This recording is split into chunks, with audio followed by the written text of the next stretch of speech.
What's up, guys? Welcome back to Daniel Talks Football right here on YouTube. I am Daniel and we are back with another video. In this video we're going to be having a look at 10 transfers that could be happening this deadline day. Happy deadline day to everybody. I hope your clubs get what they need, unless you're Nottingham Forest. It's going to be a crazy day, and there's a lot of signings that could be happening. I've got 10 in front of me that we're going to sit down and speak about. Before we do get into the video, please make sure to like the video, comment down below, and also subscribe to the channel. Go and follow the TikTok and the Instagram Daniel Talks Football on both. Right, we'll get started with a massive bang. And this one is Saudi Arabia? No.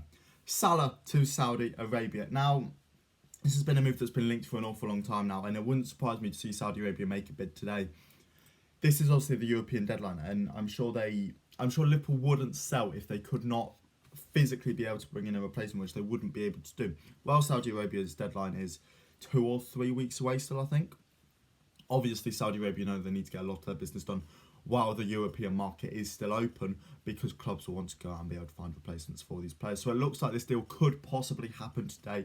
If it doesn't happen today, I wouldn't expect it to happen full stop, unless they were to come and pay 300-400 million. Then obviously Liverpool would still have to accept. However, it looks as if Salah could be going to Saudi Arabia. This has been a move that's been linked a lot for around 150-160 million. For me, if it's that kind of price, I think they should take it. I think Salah would be happy to move there. I've done a whole video on this. However, yeah, could be a very interesting deadline date for Liverpool fans. Speaking of Liverpool, there's another move that could be happening. That's Ryan Gravenberch moving from Bayern Munich to Liverpool. Now, the Dutch midfielder looks like he is closing in on a move to Liverpool after the two sides agreed a 40 million fee. Gravenberch is apparently in Merseyside now, and it looks as if the Dutch midfielder will be moving to Liverpool. This has been a signing I've been expecting to get done. There hasn't really been a lot of talk about it for a long time, but it's been a move I've been speaking about. It's been a move that I think a lot of people have expected to get done. When they went out and got Endo, that was that DM sorted, so they could go out and get another centre midfielder, and that's what they've decided to do here by bringing Gravenberch to Liverpool. It's a really good deal. 40 million with 5 million of add-ons. I think it's a good deal, and I think he'll do really well for the football club. Next up, we'll move from Liverpool to Nottingham, as Wilfred Ndidi has been linked with a move to Nottingham Forest. As a Leicester fan, hurts me a little bit to see Ndidi go to Forest, but he's not a starter for us anymore. When Cancelo settles into the side, he won't start for Leicester City, so any Forest fans thinking they're getting a good player, good luck. He's okay. He's a Premier League player, yes, but he's not a great 6 anymore. He's been playing as an 8 for us because we think Winks is a better 6. I think this Ndidi Forest move will happen. It's been spoken about a lot. Ndidi and Forest have agreed personal terms, and Leicester and Forest are in negotiations for a transfer fee. Leicester have a lot of business to get done on deadline day. They could even be looking at as many as 3 transfers in and 4 or 5 transfers out. And Ndidi could definitely be one of them. Ndidi Forest looks like it could be happening for around 15 million from what I've heard, 10 to 15 million. And yeah, could be a really big deal. One deal that is definitely going to be happening is Ansu Fati to Brighton. This has got the here we go from Fabrizio Romano, as Ansu Fati will be joining Brighton on a year-long loan with no buy option, no buy obligation, until the summer of 2024. Brighton are going to pay 80% of his wages, which is about £160,000 a week, I do believe. And this is such an excellent pickup. I mean, you look at where Brighton are and you look at how well run that football club is. For them to be able to go out and get such a player as this, you know, Ansu Fati was a 16-year-old at Barcelona who everybody thought could, you know, become the next Lionel Messi. He had the number 10 shirt for a reason. Obviously, it hasn't worked out there. But there's a reason there's no buy option in this deal. Barca still do see a future for Ansu at Camp Nou, and the fact that Brighton have managed to pick him up, it just shows how well Brighton are doing. Apparently, De Zerbi was a big factor in this move, and I can see that. I think ever since Brighton losing Potter, they've really managed to upgrade in the transfer targets they're going for, because De Zerbi is such a good manager. But Fati to Brighton will be happening, and we will see Ansu Fati running down the wing at the Amex Stadium this year. Next up, we're moving back to Saudi Arabia, with Wijnaldum being close to agreeing a move to Steven Gerrard's club out in Saudi Arabia.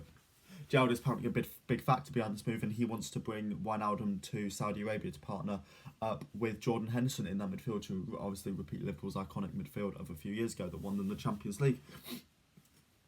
Wijnaldum's not needed at PSG, and it looks as if this deal could be happening. I do have a cold, by the way, so I do apologise if I'm sniffing.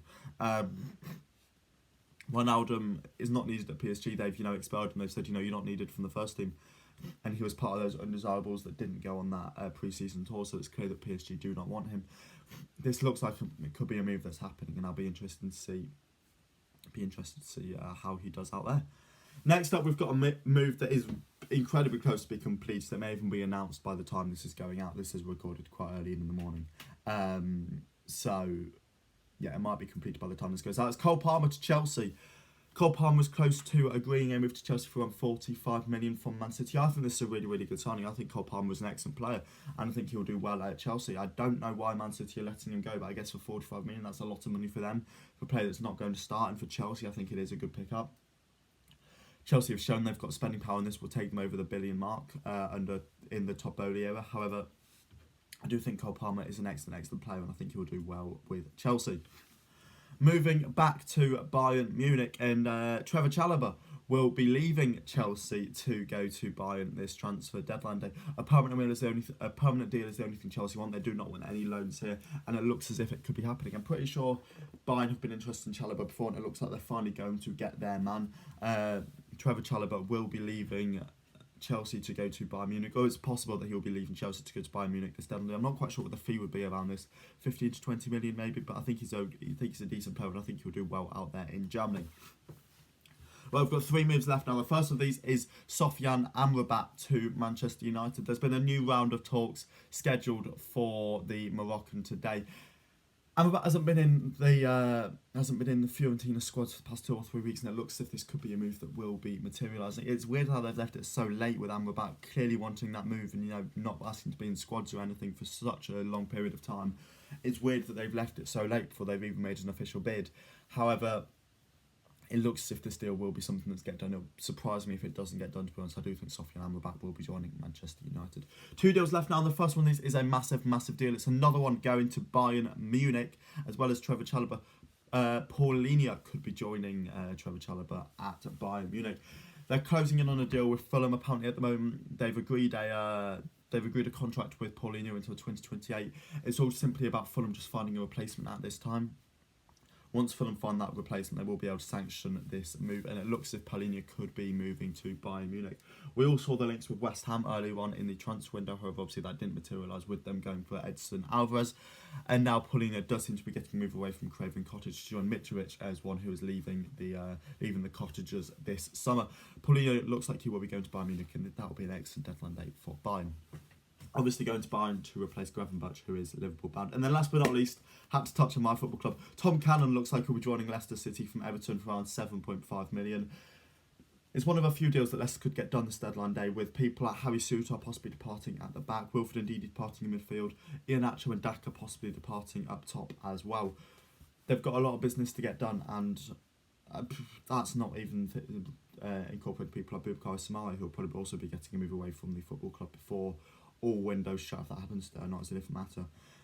I could see 4 or 5 departures from Leicester today, and that if those do happen, they'll need a centre-back, they'll need an 8/10, and they will need a striker. Tom Cannon looks like he could be that striker. Apparently, we are closing in on a deal, and it looks like he will be coming to Leicester City, which means one of Patson Daka or Kelechi Iheanacho will be leaving the club, if not both of them. Crystal Palace have been interested, Bournemouth have been interested, I've heard Rome have been interested as well, so it's very interesting to see where these strikers end up. Anyway, what do you make to these potential transfers? Let me know in the comments below, and I'll catch you all again tomorrow when deadline day will be over. See ya!